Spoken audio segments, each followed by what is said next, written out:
Bom, bom dia, pessoal. Então, eu vou falar sobre um trabalho que eu comecei faz tempo, sobre modelagem da relação entre o espectro de uma galáxia, a, a, a parte contínua do espectro e as linhas de emissão. A motivação é o seguinte: aqui nós temos uma galáxia, tá? E aqui tem o espectro da região central dessa galáxia.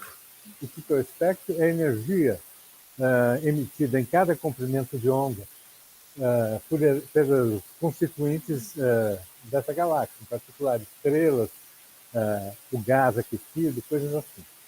E a gente nota nesse tipo de espectro duas características principais. O que eu estou chamando de contínuo, que é essa parte aqui, que tem essa parte contínua e tem umas linhas de absorção aqui, que dá para ver bem aqui, e essa outra parte são as linhas de emissão. Tá? Então, um espectro como esse dá bastante informação sobre as condições físicas do que está acontecendo numa galáxia. Então, em particular, dá informações sobre a população estelar da galáxia, já que o contínuo é emitido pelas estrelas. Então, a partir do estudo de um espectro como esse, nós podemos fazer uma série de inferências sobre, por exemplo, a idade média das estrelas na galáxia, a quantidade de metais produzidos por essas estrelas, a taxa de formação estelar, a quantidade de poeira e coisas do tipo. Tá?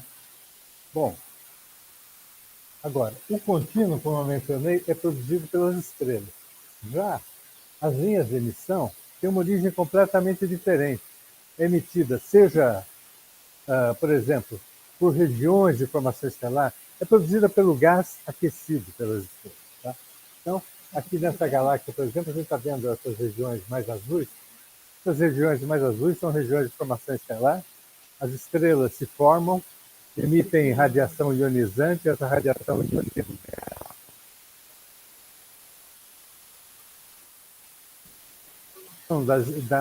das linhas de emissão e do contínuo são independentes. Então, a minha pergunta é, será que a partir do contínuo apenas a gente pode fazer alguma inferência sobre as linhas de emissão? No final eu digo qual é a motivação. Bom, além de gás, por exemplo, a emissão pode vir, por exemplo, da região central das galáxias na forma de buracos negros gigantes, né? O buraco negro em si, você sabe, não emite luz, mas a matéria vai caindo sobre esse buraco negro, é bastante aquecida, e essa matéria aquecida, sim, emite radiação. Bom,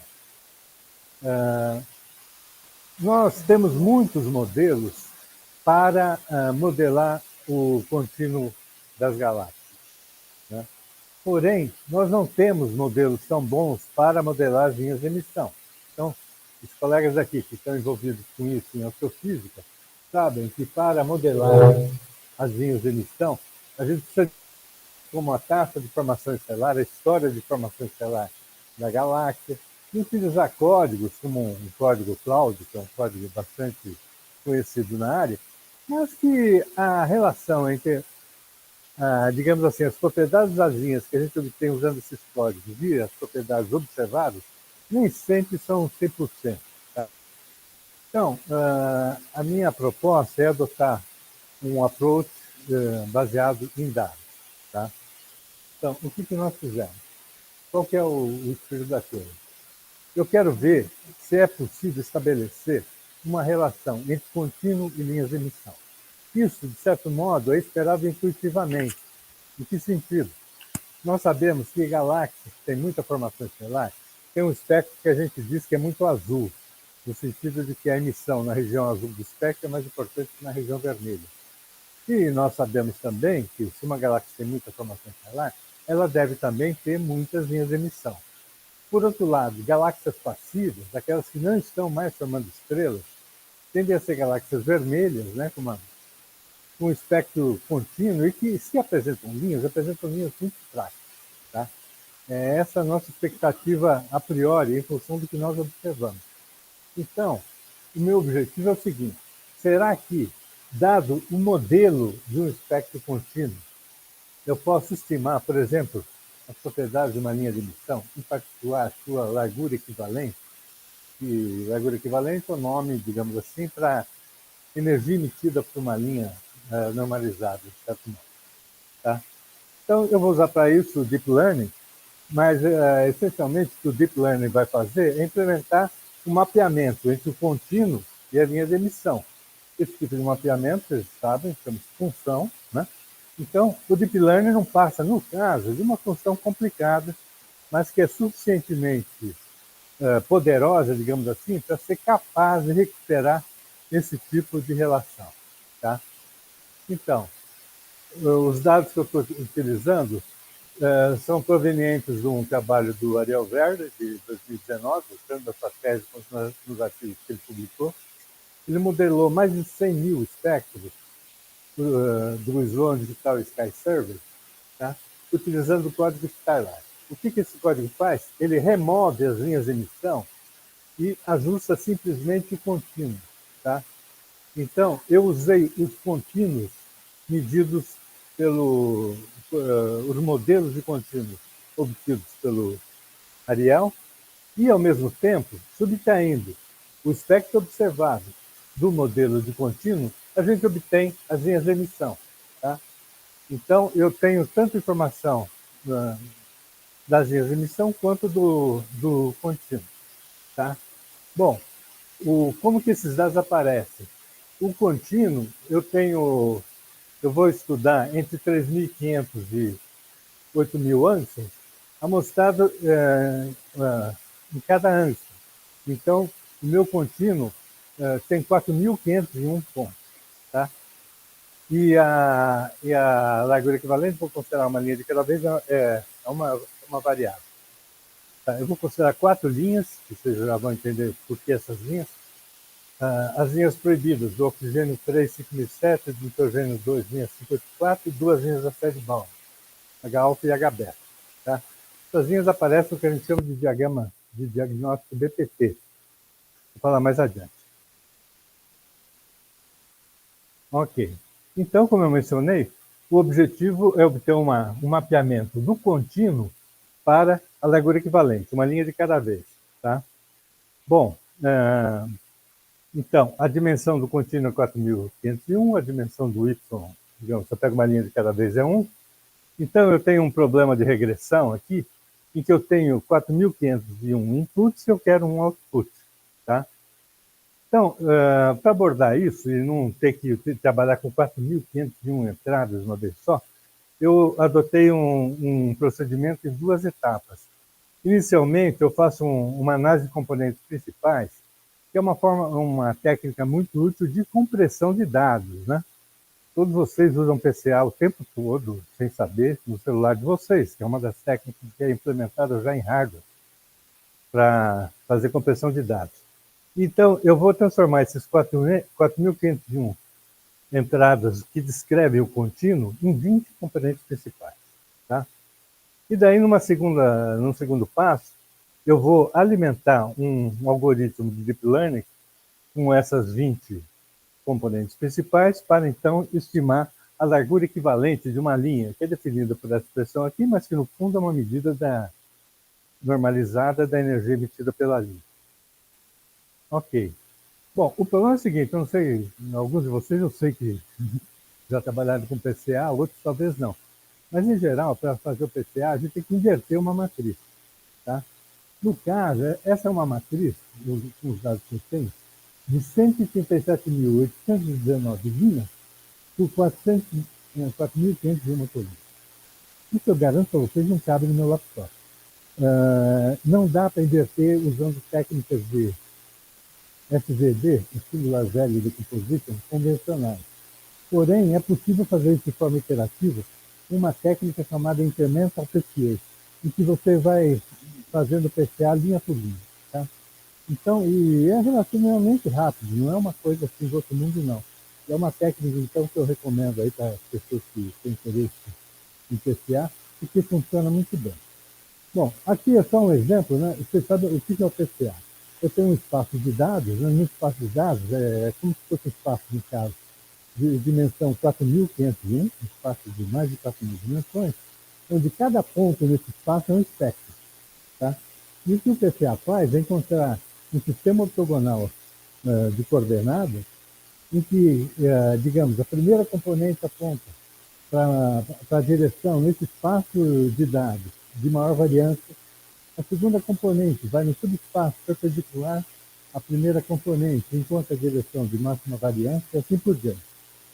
E fazendo isso, então, eu obtenho um problema de álgebra linear, eu obtenho as componentes principais, e aqui só mostrando um gráfico das duas primeiras componentes.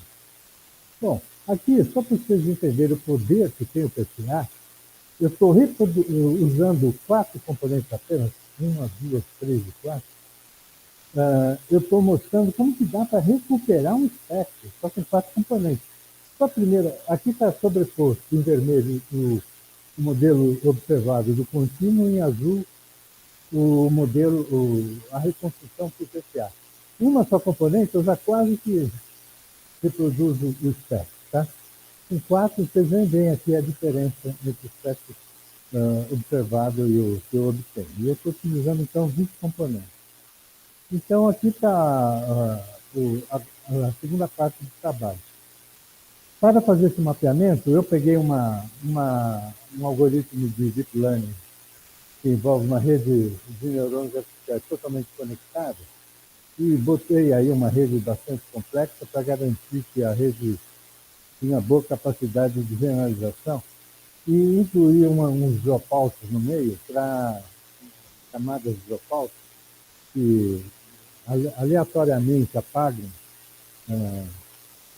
alguns neurônios para garantir que a rede não overfita, tá? Não faça não ajuste o ruído. Tá? Então, essa rede tem 1, 2, 3, 4 camadas, com 2 camadas de dropout no meio e uma camada de saída. Eu estou utilizando ativações de ReLU, e aqui está um tipo de resultado, por exemplo, a linha H-alfa. Tá? Aqui está a linha 1 para 1 e vocês veem que o resultado é relativamente bom. Eu fiz isso para as 4 linhas. Aqui talvez vocês não enxerguem nada, tá? Mas a acurácia que eu obtenho nesses ajustes é entre 0,16 e 0,25 DEC, o que eu acho bastante satisfatório para esse tipo de. E essas linhas eu utilizei porque essas linhas permitem que a gente faça o que a gente chama de diagrama PPT. O diagrama PPT,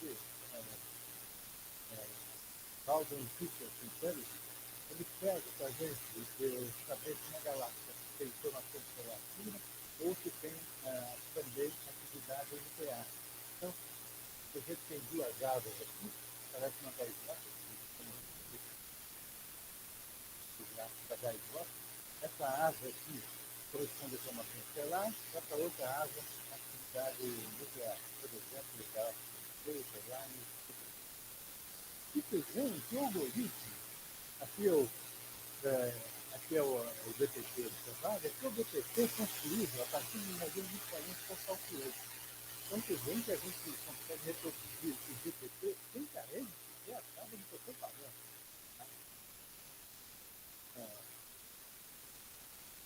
E o que isso é interessante para mim? Bom, esse trabalho tem consequências, eu vou falar agora do trabalho dele, que está tomando uma consequência. Mas no meu caso, a administração inicial principal, eu encontrar uma maneira de poder prever larguras equivalentes de linhas de emissão para modelos de galáxias integrais.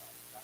Nós trabalhamos muitas vezes com o que a gente chama de MOC, são modelos, né, de distribuição de galáxias no universo, onde a gente tem, então, utilizando vários códigos modelos relativamente bons para o contínuo, mas não temos como utilizar somente ciências de definição. Então, isso é parte do trabalho de um outro aluno meu, né, é associar a esses contínuos linhas de emissão para que a gente possa, então, povoar os nossos motos com espectros mais valiosos. Então, é isso que eu queria falar para vocês.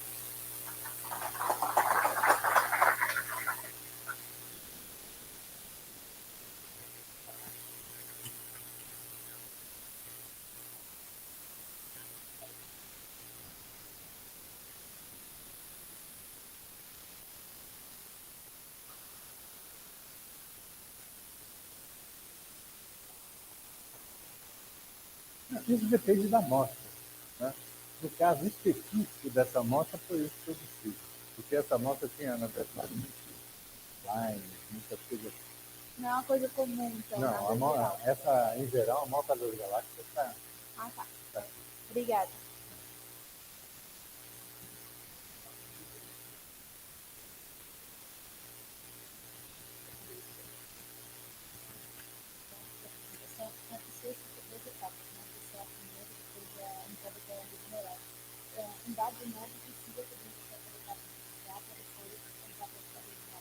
Repara, quando eu fiz esse trabalho, né, inicialmente, para caber no meu laboratório, eu cortei tudo em 10.000 galáxias. Aí eu tenho dificuldade de rodar no laboratório. E para fazer essa apresentação aqui, eu resolvi incluir tudo. Na verdade, não muda nada. Tá? Se eu for aplicar para um dado novo, não preciso fazer o PCA novamente. O que eu preciso fazer é aplicar a transformar o dado da mesma forma que eu trabalho, que eu trato os outros dados. Essencialmente, o que eu fiz aqui foi só subtrair a média, nem dividir pelo padrão, que eu nunca levei, só subtrair a média. Então, o que eu precisaria fazer era, dado um teste novo, subtraio a média e projeto sobre o espaço de componentes que eu já calculei. Tá? Então, é um produto integral.